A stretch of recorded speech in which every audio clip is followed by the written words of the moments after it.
I was impressed with that move you pulled. Bang.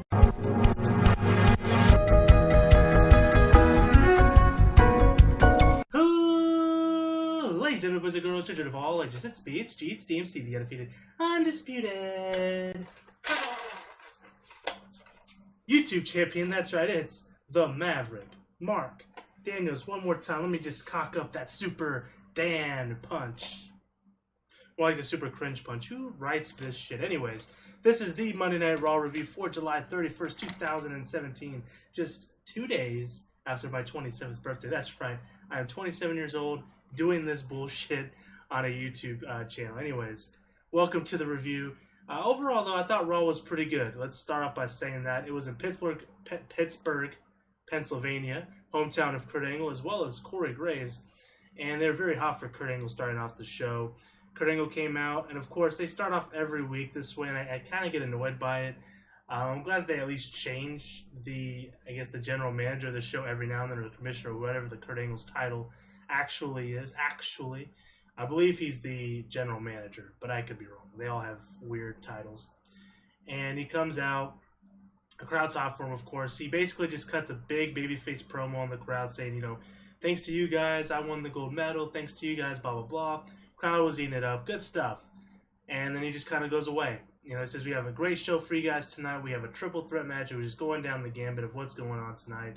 And as he's getting ready to leave the ring, Brock Lesnar's music hits, and not even a second later, Brock Lesnar and Paul Heyman start coming down to the ring. Crowd's very hot for this. I popped big for this because I didn't realize Brock would be there. I didn't even think he was going to be there, which is really cool. I'm glad to see him on the show. And basically, they come into the ring and basically say, hey, you put Brock in a really terrible situation. Obviously, it's because they told you that they want to get the title belt off of Brock Lesnar. So this is what's going to happen. If Brock Lesnar loses the Universal Championship, he is leaving the WWE. So now this plants seeds in people's minds. Obviously, there was talk about him going back to UFC. And now with this kind of on the table there, this kind of makes those rumors seem true. This makes everyone doubt that Brock would win this match and go on. Because the original rumors, months and months ago, was that at WrestleMania next year, it was going to be Roman Reigns versus Brock Lesnar for the Universal title. And granted, they could still do that. They could have Roman Reigns win here, set up the rematch. Maybe Brock shows up at the Rumble, surprise entrant, wins the Rumble, and then you get Brock versus Roman. Or he just shows up and say, hey man, I want my rematch for the fucking title. I'm Brock fucking Lesnar. And they give it to him. That's all you got to really do. Now, it doesn't really need much of a build-up. And I'd be fine with that match. They had a great match that one WrestleMania that Seth cashed in. I thought that was one of Roman Reigns' best match at the time. It still is. I love that match. And of course, the cash in from Seth Rollins makes it that much better. So this was awesome. I really like what they did here. This is building up some more intrigue into the main event. It's going to be interesting. Does Brock lose this match? Will he go on to UFC? Will he face the winner of this match in a rematch for the championship? Now, the weird thing about the Universal title is, I could be wrong, but I think every single Universal champion has not had an actual rematch from like a clause, like a contract clause. Like the WWE champion always gets a rematch. I don't think they've done that with the Universal title, because when Finn won the title, he was the first champion, had to surrender the title. Never got a rematch, asked for his rematch, never, they didn't really give it to him. Afterwards, Kevin Owens won the title, right? And then he lost the title to Goldberg, never got his rematch. Goldberg lost his title to Brock, never got a rematch. So I don't know if that's done by design or if that's just because these guys were leaving. Granted, Kevin could have got his rematch anyways, but Goldberg left and is not coming back. Brock's probably going to lose the title and not come back for a long period of time. It's just kind of strange. So I don't know if he would get a rematch, but he could get the rematch at the next pay-per-view, whatever that pay-per-view is. Again, I don't know the 5 pay-per-views in advance. There's too many pay-per-views. I get them all mixed up, to be honest, and it doesn't really matter what pay-per-view's next, what the title of it is. You could have Brock versus the winner of the match if you wanted to, and it'd be a big match. But anyways, it builds a lot of intrigue into this match, because it does play a doubt in my mind, at least, that Brock's going to lose the title, so he could very well just win the match. It would be kind of a surprise, honestly. So I'm looking forward to this. Then we had the first match tonight, which was the Hardy Boys versus Anderson and Gallows. Now, originally, before this episode of Raw, I was 100% dead set on there being a fatal 4-way tag team title match between the Hardys, Anderson and Gallows, Cesaro and Sheamus, and the Revival. After this show, with the things that happened with Seth and Dean, and we'll talk about that here in a minute, I'm not so sure about that anymore. But what I do like is that they're building these mini feuds outside of just championship matches, something they haven't done in quite a while. So you have the Hardy Boys feuding with Anderson and Gallows and feuding with the Revival. During this match, Revival was on commentary, and I thought they did a decent job.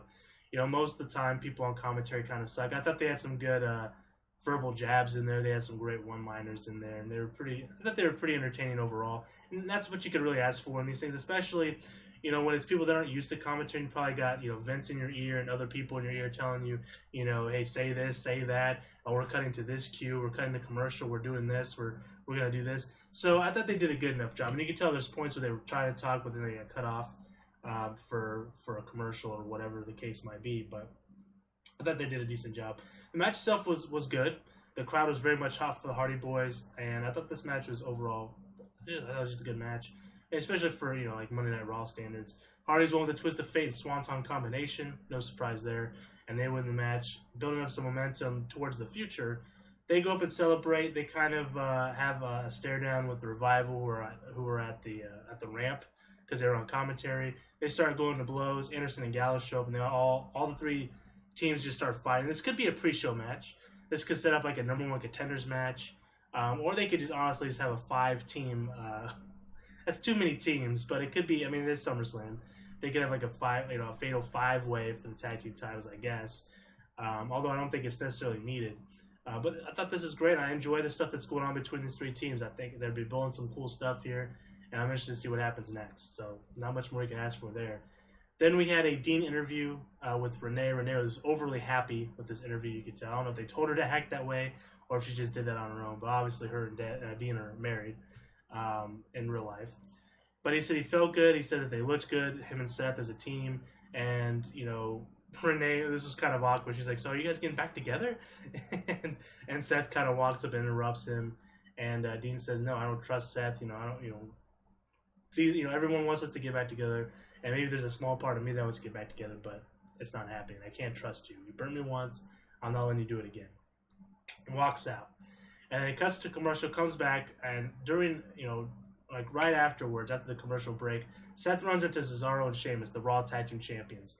And they go to verbal blows. Basically, Sheamus and Cesaro just making fun of Seth. They said that, you don't have any friends around you. You can't even be on an episode of WWE Ride Along on the network. Maybe we'll get you your own network special, Ride Alone with Seth Rollins. Pretty funny stuff, nothing too silly. And then it got serious. Seth got in their faces and basically challenged them to a match. I don't care who it is, but I want one of you in the ring. And Sheamus accepted it. They walked away, and this is good. This is really good. You don't really see too many interactions in the back anymore. They used to do this a lot back in the day, and I want them to utilize that more because I think it's untapped, and I think that there's a lot that you could do with that, and I thought this was awesome. And this is really setting up a rivalry between Cesaro and Sheamus, while also continuing the storyline between Dean and Seth and wherever that goes. So I thought this was awesome. Then we had a 6-man tag team match, 205 live action. Akira Tozawa, Rich Swann, Cedric Alexander versus Arya Daivari, TJP, and Tony Nese. Before the match started, I laughed pretty hard at this. I don't know why it made me laugh so much, but it really did. So before the match starts, Tony Nese is flexing in the ring. And Corey Graves says, look at those peaks. Even you'd be scared to climb those, Cole. I don't know why. I just thought that was really funny. Corey was great on commentary tonight. Was just constant rapid fire. He's always good. He's probably my favorite commentator in WWE. If second to maybe Morrow. I like Morrow a lot too, but he's on NXT and I don't get to see him that much. But I really enjoyed Morrow. But I think Corey is my favorite overall. Guy's just great. Always on point. Always sharp. Always clever. Has great one-liners and calls the action and knows what he's doing. So I really like Corey Graves. Probably my favorite commentator. Let me know in the comment section below who your favorite commentator currently in WWE is, or maybe all over wrestling. Maybe you have someone else that you really enjoy. Maybe you're a big Kevin Kelly fan or something. I don't know. I would like to know, though. But this match was pretty good. A lot of high-flying action. They had some great dives. Cedric Alexander and Rich Swann at one point had stereo dives to the outside, which got the crowd pretty hot for. They played the story of Tozawa's shoulder injury in the match again. Before the commercial break, Daivari was working on his shoulder, and Titus was wanting to throw in the towel again. And, Tozawa was like, no, I don't want to quit. I don't want to quit. And really building that up. They ended up winning the match, though, the baby faces did. Tozawa ended up winning with the big senton on, I believe, TJP. and it was just a solid match. Nothing special, but it was just a fun 6-man tag. Again, for a Raw filler match, I thought it was a pretty enjoyable match, and I enjoyed all 6 guys in this match are great, and I enjoyed what they brought to the table. Then we had Miz TV with Jason Jordan, and this was okay. I like Jason Jordan, and I loved American Alpha, and I can see that there's definitely something there with Jason Jordan, but he's just missing something. I'm not sure what it is. Maybe it's just the nerves because this is only his only second week of being like by himself, right? He doesn't have someone to fall back on. He doesn't have like a mouthpiece for him. He's not the best talker. He's not really charismatic, and that might hold him back. It did for a lot of guys in his position. Someone like a Shelton Benjamin, and I'm not just saying that because they might look similar, but it just reminds me of when which they compare both teams anyways. The Rose Graves tag team broke apart. Shelton Benjamin was going to be the big guy out of the team. He won the United States Championship. He had matches with Triple H, Shawn Michaels, big profile matches, but he just never quite got there. And there was just a certain thing about him that was just lacking. It was a bit of charisma. The guy can go in the ring, but it was just the charisma that held him back. He couldn't really talk very well, and he just didn't have it, And I kind of get that same vibe from Jason Jordan, being Kurt Angle's son in a silly storyline. Definitely hurts him a bit. I think the crowd was booing him when he came out. Miz even brought that up. He was like, "Look at this! People are booing you," and I'm usually the one that gets booed, and the crowd started booing some more. But I thought this segment overall was good. I liked it. The Miz is great. The Miz can make anybody be the biggest baby face of the night. Miz is great at that, and I've always said that. I always said that Miz can make anybody a baby face. He's done it for anybody he's up against. He can get people cheered. So much so that he ends up getting cheered himself, but he still can bring that back down. He knows how to change people's opinion about him, and that's something that's not really that's something common anymore. A lot of guys that are heels, they do such a good job at it, but they do it's hard to explain. Someone like a Kevin Owens, who's great heel, but he's just so good and so clever and so witty and just so everything he does is perfect. That you cheer for the guy, but the Miz somehow can do the same thing, but just sway your opinion about him. I don't know how he does it, but he's awesome at that. Awesome at it. Excuse me, got a little burpski going on. But during this, Miz started attacking Kurt Angle verbally, Jason Jordan's illegitimate father. When I say that, it reminds me. If you guys have ever seen the episode of South Park where they make fun of wrestling? And they have the guy that's like, no, that's not real. This is what real wrestling is, and he's doing the Greco-Roman stuff. It just reminds me of some of the silly stuff they would do, where it's like, oh, that's my baby's daddy, and this and that. It's just kind of funny. It just sounds so much like that. It's silly. I don't mind it. I don't mind silly things like that being in wrestling, where it's like so unbelievable. We had a lot of that in the Attitude Era, even. Which is what I grew up. I didn't grow up watching like the Golden Era or anything like that, or even back when like Hogan was on top. I didn't watch any of that. I started with Stone Cold was on top. But we had so much silliness, going on. We had Kurt Angle. Kurt Angle was a part of that too, but we had Kane and the Undertaker. They were brothers and still are in kayfabe sense brothers, and people still are okay with that. But yet, when you do something like this, people aren't okay with it. I don't know. It's just kind of strange. What people accept and don't accept as far as like a community. It doesn't bother me. It's a TV show, right? Like, it's just a TV show, and I love wrestling, and I think wrestling should be the most important part of WWE and any wrestling organization. But at the same time, it's not, and it's always been about these kind of things. So it doesn't bother me. But Jason did not like him talking about Kurt that way. Gets in Miz's face, says saying something about Kurt again. Basically says I'm gonna knock your ass out. Miz walks away. That comes back, goes to strike Jason, misses. Jason hits with the belly to belly onto the Miztourage and gets out of the ring. So immediately he's in a program with the Intercontinental Champion. I definitely see them going against each other at SummerSlam. Whether or not Jason wins, I don't know. I think he will win the title at some point. I don't know if he's gonna win at SummerSlam. That might be too soon. It's kind of strange. Like, I get it, but it's just a little too soon, I think. I think you need to build this up a little bit. But if they're trying to build some sort of an angle, no pun intended, with Jason Jordan getting this opportunity because he's Kurt Angle's son, and then Stephanie McMahon and Triple H get involved saying, hey, you can't just show favoritism to your son. That's not fair. And they set up some sort of feud that way, leading into WrestleMania. Then that's fine. I guess maybe you need to rush things a little bit. But if you're not doing that, then just hold back a little bit. Maybe have the Miz Taraj cost Jason Jordan the match at some point. Maybe the Miz loses by disqualification. And then you can kind of carry this over for a couple months and let it really build up for him to win that Intercontinental and make it a big deal. Otherwise, I think people might be against it. I think people might boo it. I think people will kind of be upset that Jason Jordan won the title already as far as a whole. Like, I would be fine with it. I think the guy's talented. He hasn't really shown enough yet, in my opinion, but I would be fine with it. But I think most people would not be. I think people would turn on him. And I don't think you want that. Unless that's what you're going for, then by all means. But if not, then maybe hold back just a little bit. Also, his new entrance music, I didn't mention. He has new entrance music.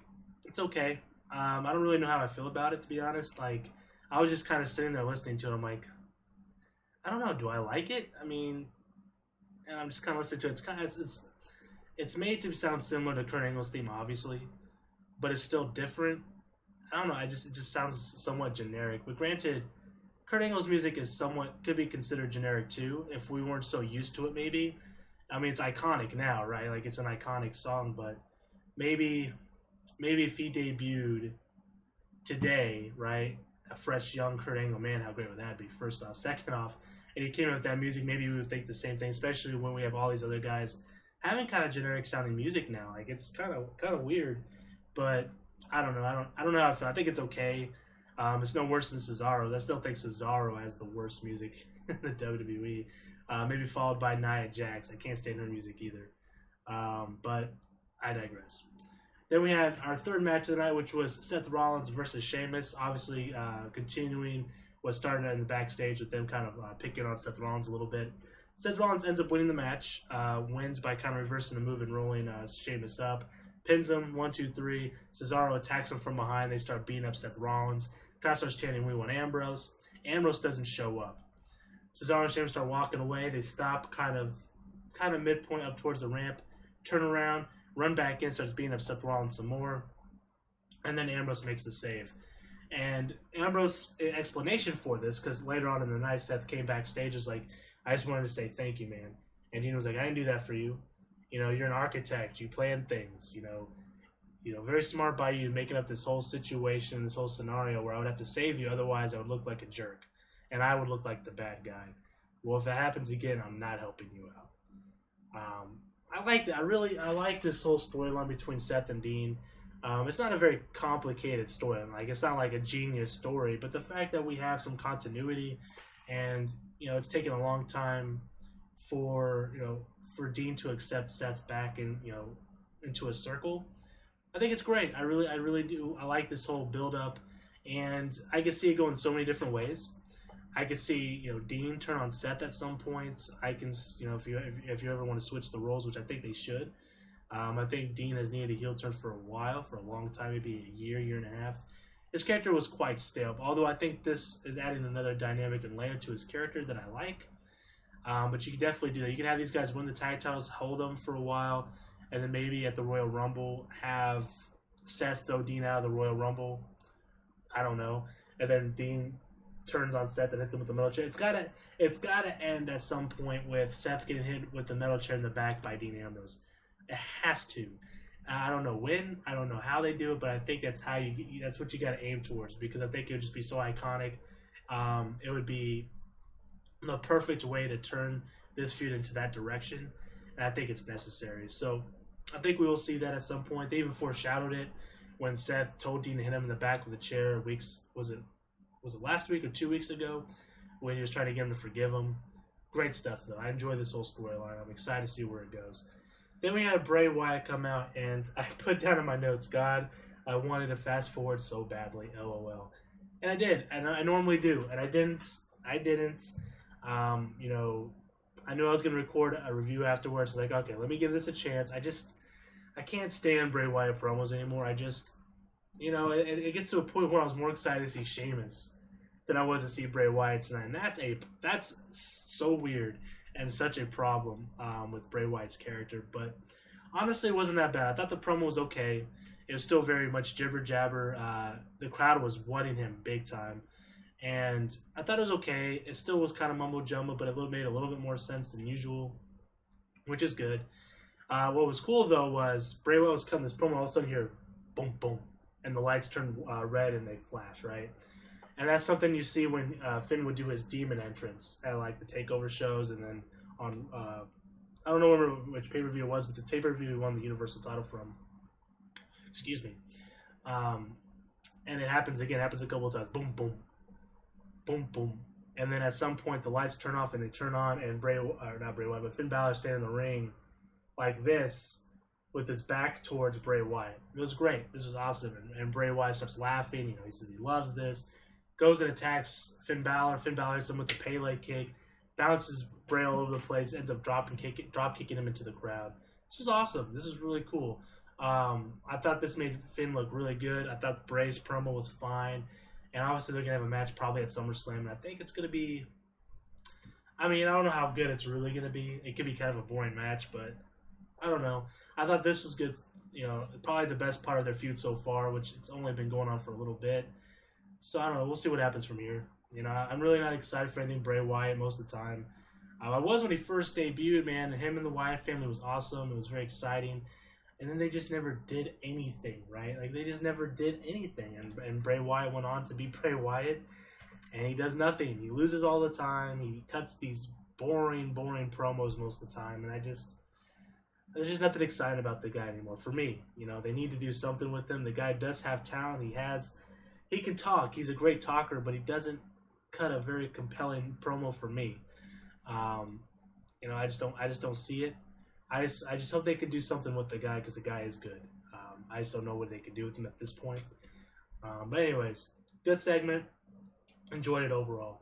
Then we had the triple threat match, which should have been the main event of the night, considering what happened. And I said that there was things I was in the middle about, things I didn't like.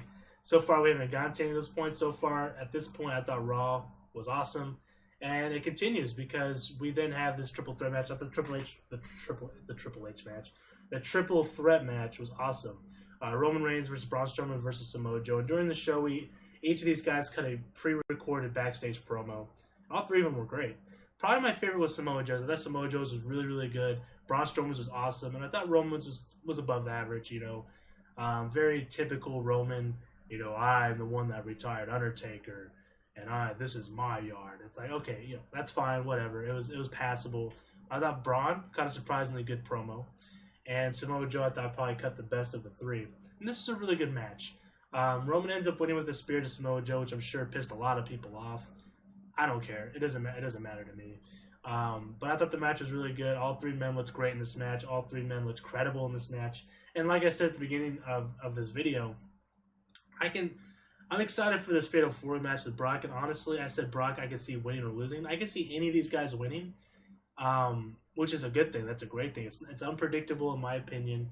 I would say less likely for maybe Roman, since he got the one up here, but who's to say what happens next week in a SummerSlam? But I'm just excited to see this match. I would be happy with any of these guys winning, even Roman. I know people, oh my God, Roman wins, blah blah blah. This is the shittiest SummerSlam of all time.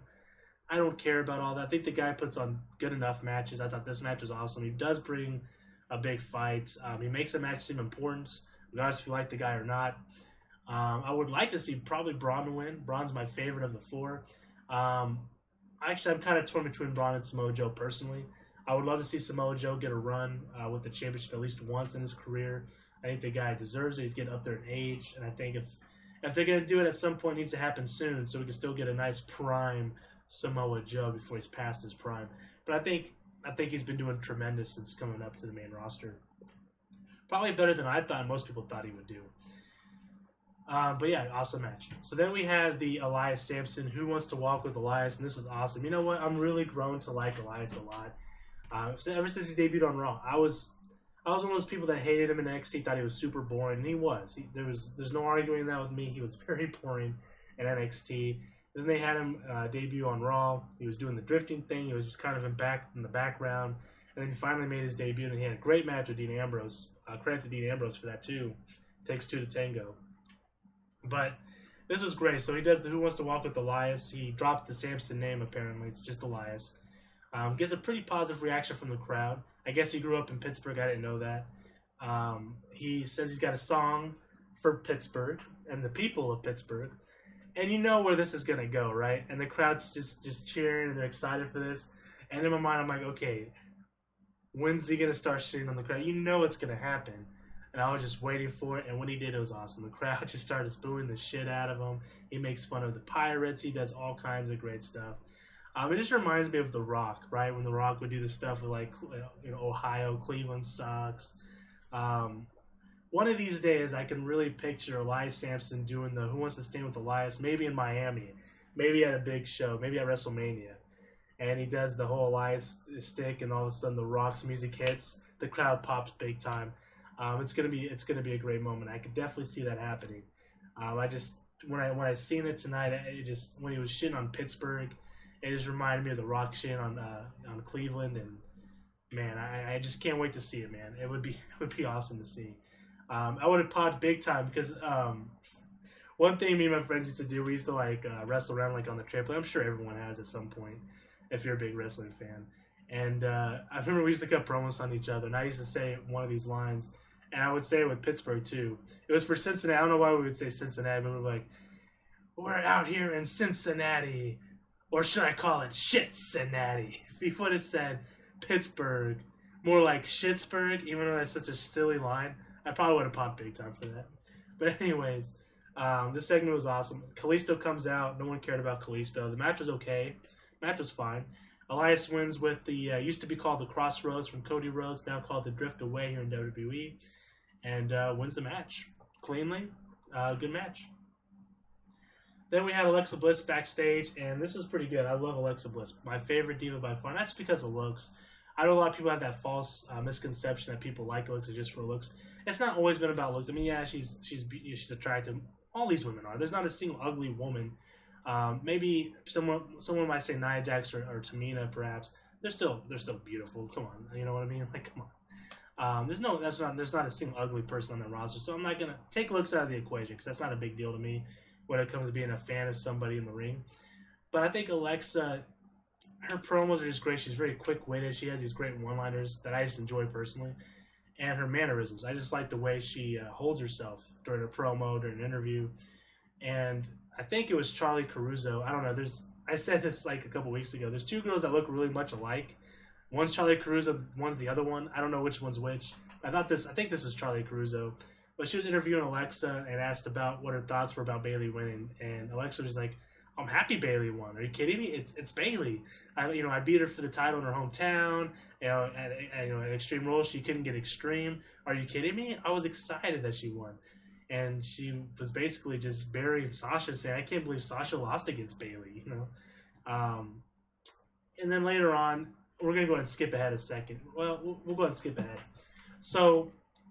Then we had the match between Bayley and Nia Jax. This was probably the first thing on the show I was kind of in the middle about. Maybe a negative mark on the show for me. And the match was okay, right? The match was fine. I'm not a big Nia Jax fan, to be honest with you. I don't think she's that great. I don't get entertained by her. I think she's very slavish. I'm just not a big fan. Bayley came out to literally no reaction, which is so sad to see, man, because Bayley was so hot in NXT. Everybody was a huge fan of her. Everyone was, Bayley this. She was the biggest baby face in the company of NXT, that is. And she gets no reaction. Sometimes she gets booed. It's just so sad to see. And I've been talking about this for a long time. It's just sad to see. And tonight, she came out to no reaction. She's supposed to be getting the title shot at Summerslam. Oh, I feel bad for the girl. I hope the people at SummerSlam, it's going to be a lot of... more of the hardcore fans usually at a show like that, and I hope that maybe they give some love to Bayley. She needs it. She really needs it. But I was thinking about this. People are just expecting Sasha to turn on Bayley, and I know it may sound preposterous because it's Bayley, the sweetheart of a girl, but she needs something to change for her if they want to salvage this girl at all. And Bayley's great in the ring. She can have a good match. She hasn't had a lot of good matches since she's come up to the main roster. I think a lot of her matches have been dubbed, but maybe it's because she's wrestling against people like Nia Jax and Dana Brooke. That definitely doesn't help. But still, I just don't think her matches have been that great up here. I think she's lost a lot of momentum. Maybe have her turn heel. You know, I know she's the hugger. She couldn't get extreme. Maybe she has a mental breakdown. Maybe she snaps, right? That could add another layer to Bayley that might be needed right now because this current thing is just not working. And if you can argue with me that she shouldn't turn heel because she's the ultimate babyface, I'm sorry. Her reactions aren't there. She's not getting the reactions that a top babyface would get. Granted, neither is Roman Reigns, and hell, I'm amongst many who says they should have turned him heel. And some will say that he is heel and he gets heel reactions, which is true. But he's not booked as a heel, which bothers a lot of people. Again, it doesn't really bother me because I actually laugh when he wins because people get so butthurt about it, but I digress. But Bayley, they got to do something different with Bayley. I don't know what it is, but even if she beats Alexa Bliss for the title, I don't think people are going to care. I really don't. So I think maybe what you do with Bayley, and you got to have her turn on Sasha. It's got to be Sasha, her BFF. Either if it's Sasha winning the title and Bayley attacking her afterwards, or what the case might be, but it's got to be a Bayley heel turn on Sasha. Maybe she loses at SummerSlam. Sasha goes on to win the title at the next pay-per-view. Bayley goes in to help her celebrate, and then all of a sudden, while she's hugging her, hugs maybe a little too tight, and Sasha's struggling like, "What are you doing?" And then she hits the Bayley to Bayley suplex on Sasha, and just goes nuts, rips off her hairband, and just beats the shit out of Sasha. It'd be great. I'd be fine with that. She needs something, man. She's got to have a change in character. It's just not working. It's just not working. She's so talented, and there's so much you can do with this girl. I don't know if she has it in her. She can't really cut a good promo. She's really, really bad at promos. But you know what? Maybe if she has a bit of fire under her and she really gets her frustrations out as a heel, maybe she can cut a decent promo. Some people, in my opinion, they can cut a better promo as a heel than a babyface, if that makes sense. Look at Jeff Hardy. And this may be a weird example because people may agree or disagree, which is fine. You have your opinion, that's cool. Jeff Hardy was never considered a good promo, right? People would say, Matt's the better promo guy than Jeff. Jeff as a babyface never really cut a great promo. But when he turned heel in TNA and he was like the Antichrist of professional wrestling, I thought he was cutting some really good promos. It was very poetic and he was just very dark. I thought it was good. I thought he was really good as a promo. Probably his best promo work ever, in my opinion, was him as the Antichrist of professional wrestling in TNA. So maybe as a heel with some fire, Bayley could really cut a really mean heel promo. I don't know. But they got to do something different with her. They really do. You can maybe say the same thing about Sasha, but at least Sasha is a little bit more popular than Bayley at this point. And I think you could really build the show around Sasha being the babyface and have her chasing the title from Bayley. I think that'd be fine. Have Bayley win the title from Sasha, and then you can have, the title chase from Sasha for a few months. If you really wanted to stretch it out, maybe a WrestleMania match. I don't know. But they got to do something different with her, man. But anyways, Bayley won via count out. Very, very shitty match, honestly. I'm going to give it a thumbs down. It's probably honestly not even the lowest part of the show, in my opinion, and I'll talk about that here in a second. But she leaves, gets out of the ring, escapes the attack because they try to attack her afterwards, and that was the end of that match. Cass was with Renee backstage after this, and Cass cut a pretty decent promo about Big Show and Enzo, basically calling Big Show a loser for hanging out with Big Cass. I thought it was okay. I thought it was, probably one of Cass's one of his better promos. And then we had the main event, which was Big Show versus Big Cass. Enzo comes out to literally no reaction. Cuts an okay promo, nothing great. Big Show comes out, and then Cass comes out with new music. It was better than his other theme, because it's like this weird dubstep, I don't know, it was just a weird theme. It didn't really flow very well, in my opinion. This still just sounds super generic. To me, this is the type of music you would see at a ATV, like a 4-wheeler compilation video on YouTube. You know what I mean? Like a comp video where there's just a bunch of 4-wheelers going around, and during then you got his theme music go, like a motocross show. It's just, I don't think it's anything special. What's up with all these generic themes? Whatever happened to some very compelling theme music? I don't know what you could do for Big Cass, but it's just, I don't know. I don't know. I'm just not a big fan of it. The match was really bad. The match was very boring. This was the main event. And this is probably the worst part of their feud so far, which is sad to say. And was definitely, in my opinion, even worse than the Bayley Nia Jax match. Because, so, Enzo's getting ready to win the match, it looked like. Enzo jumps on the back of Cass. Cass knocks out Enzo. Gets ready to attack the Big Show. Runs into the weakest, the worst looking KO punch I've ever seen in the history of our sport. It was bad. It missed by like a mile and a half. And then Cass had to act like he was unconscious for 5 to 10 minutes. Excuse me. Terrible. Absolutely terrible. Definitely the weakest part of the entire show, in my opinion. It was the main event. That's not a good thing. Not a good thing at all. I want to see Cass and Enzo both succeed. I just don't know if they're going to on a high level. Enzo for sure probably won't. I can see him being a mouthpiece for someone else, maybe someone besides Big Show. Cass, he's okay. He's definitely lacking something, in my opinion. And it's not just someone that could talk for him, because he's not a terrible. He really doesn't cut a terrible promo. He's not the best by any means, but he's okay. He cuts okay promos. They're passable. His in-ring work is kind of, you know what I mean? I always thought in the tag team match, he always had the most fire, right? The hot tag with Cass was always pretty exciting to see. You just don't see that in his matches, though. I don't know. It's lacking something. I don't know what it is. His big boot's always pretty impressive, but otherwise, there's really nothing else there. So I guess we'll see what happens. A lot of people make comparisons to him in Test, and man, do I see it. It's there, man. He sounds like him on the mic. I heard a promo from Test earlier today. Someone shared a link. It was like an anti-American promo. I don't know why they posted it, but they posted it on a Facebook group. And he was just talking. I was like, man, I can really see Cass cutting a similar promo to that. It was crazy. But overall, though, I thought Raw was a really good show. The last two matches, I think, were the lowest parts of the show, which sucks because I think a lot of times when people, walk away from a show, the last thing they see is kind of what sways their opinion one way or another. Usually the case. But I thought Raw overall was pretty good. I mean, he had some good matches on the show. I really enjoy the Seth Rollins, Dean Ambrose, and Sheamus' Cesaro dynamic going on. I enjoy the Revival, Hardy Boys, the club stuff that's going on.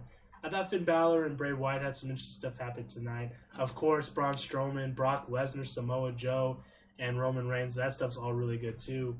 Elias Sampson had a good showing tonight. So a lot of good stuff. I thought Alexa Bliss was great in her backstage segment. Miss TV was okay. Jason Jordan is definitely, like I say, he's lacking something. Maybe it's just the nerves, and he's just got to get used to being on his own. He's just missing something. I don't know if he'll ever get that something. I mean, it's possible, and it may take a little while to really start getting that going for him as far as a promo and having some of that charisma behind him and really just having an engaging, promo. I don't know. I need to see more from Jason Jordan, though, before I fully grade him personally and say if I'm digging it or not. It's still fresh to me, and I want to give it at least until after SummerSlam and see what he kind of brings to the table as far as in-ring and promos. I'm going to give it a chance. I'm not going to judge it yet. I'm going to give it a chance. But anyways, guys, let me know in the comment section below what you guys thought of Monday Night Raw. Did you like it? Did you dislike it? I've seen a lot of mixed reviews so far over on Twitter and on the Facebook groups. There's some people that really liked it. There's some people thought it was super boring. I shall say, and I didn't say this at the beginning of the video, I did watch a condensed version of Raw. I got to fast forward to the commercials. So I didn't have to sit there all 3 hours. It's probably closer to 2 hours. So I got to cut off an extra hour. That always helps me enjoy a show more because I can tell you, even with a 2-hour show, I was starting to look at my phone. I was starting to all right, let's get this show over with. I know I'm not the only one. It's just the way it is. I got so much other stuff I want to do, so much other stuff I got to do, then watch a 3-hour show every single week on a Monday, and then a 2-hour show on a Tuesday. 3 hours if you're watching 205 Live. And then you got Wednesday if you watch NXT. There's just so much sometimes. Then you got a pay-per-view almost every freaking Sunday. And then there's the G1 Climax going on in New Japan Pro Wrestling. I haven't started watching it yet. But I have, I think I have 5 episodes downloaded and ready to watch at some point. I don't know if I'm going to watch them all, though, 'cause it's a lot of content to watch, and I'm already so far behind. But I'll definitely watch the finals at the very least. I'm excited for it. I really enjoy New Japan Pro Wrestling. It's so different than WWE. If you've never checked out like a New Japan Pro Wrestling show, I highly recommend it. If you like good in-ring action, hard-hitting action, some believable hard-hitting action, that's definitely something you might want to look into. It's not going to have all these promos and all this hoopla in between. So that's what really brings you into a wrestling show. Maybe, skip out on it, but if you're really for the in-ring action, you want to see a good wrestling match, that's definitely the place to do it. But anyways, guys, I am the Maverick Mark Daniels. Until next time, which will be tomorrow night's SmackDown review, we're going to have Nakamura versus John Cena. Winner goes on to SummerSlam against Jinder Mahal. Let that sink in for a minute, guys. You have John Cena and Nakamura, arguably two of the greatest wrestlers today. John Cena's probably more arguable and disputable because people will deny that. But come on, he's one of the best. Nakamura, one of the best for sure. Fighting for a chance at a SummerSlam against Jinder Mahal. It feels weird saying it. It feels weird seeing it happen, and I don't know. It's just mind-boggling. But anyways, guys, I am the Maverick Martinez. Until next time, I bid you farewell. Peace and one love.